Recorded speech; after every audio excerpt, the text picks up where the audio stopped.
Welcome back to Astroneer. In this video we're going to make a factory that uses scrap to make nanocarbon alloy. This is by far the best way to make nanocarbon alloy, especially in late game, because you can mine up Astroneer and turn it into scrap really easily. You're able to take that scrap and turn it into any resource you want using this factory that I'm going to be building in this series. So we're working off these plans here. In this video we're going to do these 4 resources. If you want, you can make this factory produce only nanocarbon alloy if you're not following along with us. So this works. We're going to have scrap on this end, and it's going to be grabbed by an auto arm and placed into this platform. And then another auto arm is going to pick it up and put it into this trade platform. And then it's going to come down with the resources, and it's going to be put into one of these other stations to process it.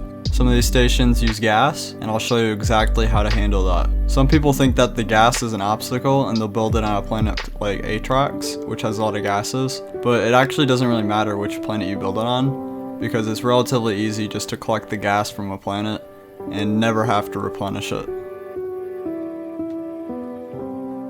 So here's an overview of the factory. You can come back to this part in the video if you're confused or if you need any help. Looking at the processing done in the factory, we have this section on the right side. You're going to want to leave this section out if you're following the series with us. If you want to leave it in, it'll allow you to produce iron and steel. And then you're going to leave out all these areas if you only want to make nanocarbon alloy. Here's a little diagram here of how everything works and where all the gases are. Here's everything you'll need to make this yourself. You'll need a source of scrap for this, so I'd recommend checking out my scrap factory tutorial. I'll put a flag in the top right now. You guys can check that out. Alright, so we're going to start off with a conveyor belt here. We're just going to use this to transfer the scrap to our factory, and you're going to be expanding on this as you go along. So we'll start out with a power switch and put a couple of platforms down.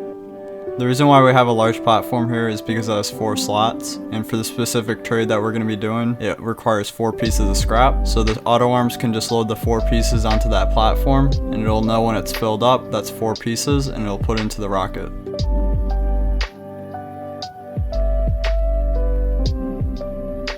So I actually messed up here. Instead of this platform, you're just going to want to use a large platform.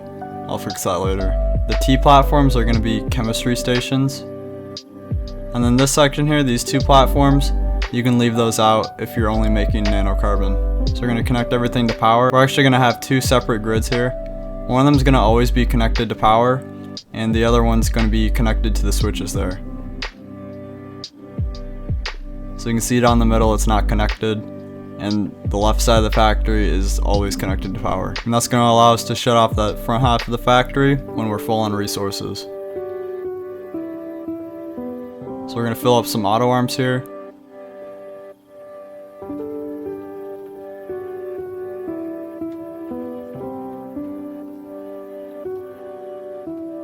So on these large platform Bs, you're going to put a medium storage, and you're going to put a trade platform. This one's going to be set to ammonium, and this one's going to be set to graphite. Now you can set your filters for your auto arms. If you put an item in the middle slot of an auto arm, it'll act as the filter, and it'll only grab that resource.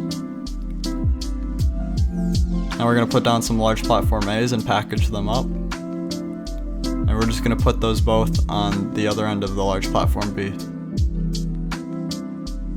Now you're going to take 2 storage sensors. You're going to put one on the large platform A and one on the medium storage. Make sure you set the second one to empty or not empty. We'll start wiring here. You're going to want to connect the first one to these 2 first arms, and it's also connected to the trade platform.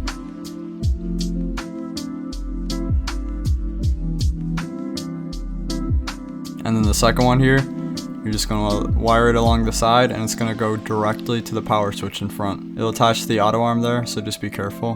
Now we'll set the filters for these auto arms.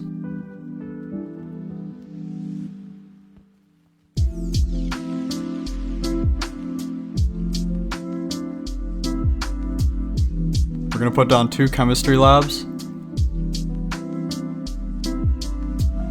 We're going to set the first one to make graphene, and then the second one we're going to set to make hydrazine. So you notice with hydrazine you're going to need hydrogen. If the planet you're building this on has hydrogen in the atmosphere, you can put down an atmospheric condenser and set it to repeat, and it'll just work perfectly. But if you're on a planet like Glacio that doesn't have that, you have to make one of these gas towers. These gas towers are able to hold enough gas to produce 2,000 resources each, which is way more than you'll ever need. To get these gases, you're going to have to make an outpost on Silva. You're going to start off with an extra large platform A and an atmospheric condenser.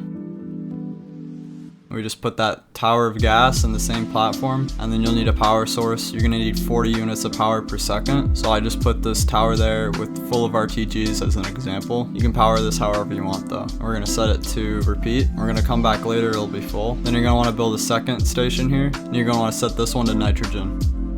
Now you'll need to set up a station on Atrox, and you're going to want to collect helium. And then additionally, you'll need to set up one on Glacio, but since I'm on Glacio, I'll just be using an atmospheric condenser. We're going to take our filled up hydrogen storage and just place it right on the same platform as that hydrazine station, and then we'll put a large resource canister right there. We're going to extend our conveyor belt a little bit, and then copy what you already made. So we're just going to be doing 2 more of these rows. The platform that the arrow is pointing to should actually be a medium platform A with a medium storage. And then we'll extend our line a little bit. In this section we'll be putting a furnace down so that we can smelt the resources. And at the end we're going to put a large T platform and put a chemistry lab on top of it. Set this chemistry lab to make titanium alloy. You can rotate it just like that. Now we're going to put a couple platforms here. 2 of them are going to have auto arms.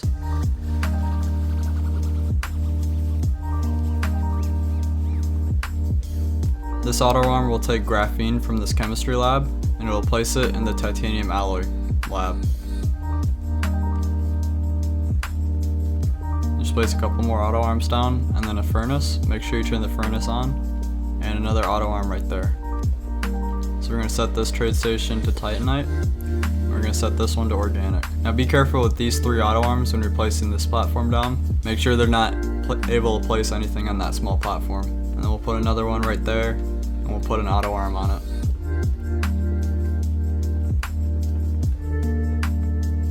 This will be our storage for titanium.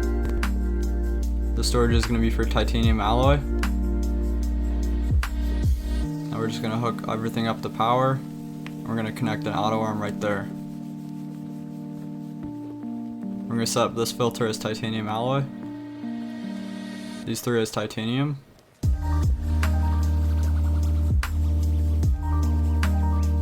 This filter right there is graphene. And then we'll need 2 more of these large resource canisters.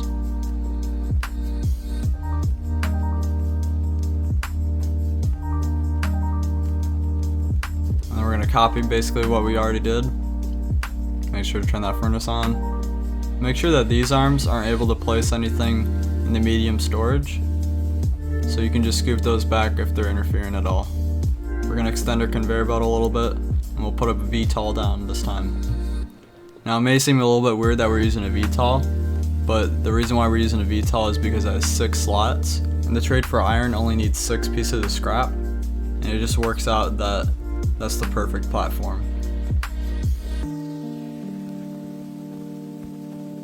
You can also just set up like this, where it's 2 tall storages on top of a large platform A, and you're just going to put the storage sensor on the large platform A. This might be a lot easier and a lot cheaper. I'm going to set this trade platform to hematite. And you'll see that it's 3 to 2. You'll add another furnace to the end here. So we'll get another large T platform. We're going to rotate it so that it goes in between those 2 right there. Then we'll get 2 more medium platforms and just point them both to the T platform like that. Put 2 auto arms on them.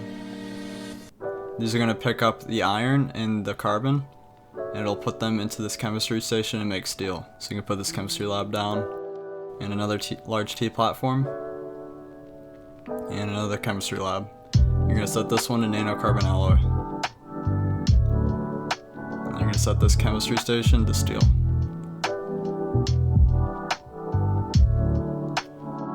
So you can grab your gases that you made, and since I'm on Glacio, I'm able to produce argon using an atmospheric condenser. Make sure you enable all of your medium gas canisters or else they won't dispense. You'll put 2 auto arms here so that we can put steel and titanium alloy into the nanocarbon lab. Now you'll set some filters here. This one's going to be titanite, organic, hematite, iron, carbon. This one's going to be steel. And this one right here is going to be titanium alloy. You can turn all those on, I added some extra platforms here. You don't need to add these if you're following the series with us. If you make this part of the factory, you can produce steel and iron. And I'll set the filters here. That far one's going to be steel, and this one's going to be iron. And we're going to set up the large storages here. And just put the large resource canisters onto those. Don't forget to set your filters down here for scrap. And to wire everything up. Thanks for watching to the end of the video. It helps me out in the algorithm. If you enjoyed the video, I make other Astroneer automation videos. My next video will be automating the rest of the metals, so you can check that out if it's out. If not, it will come out in a few days. You can check out the rest of the series, and we'll make every resource in the game the same way. I really hope this video helped you out. If you have any questions, you can just leave them in the comments. You can also join my Discord server, which is in the link below. Thanks for watching.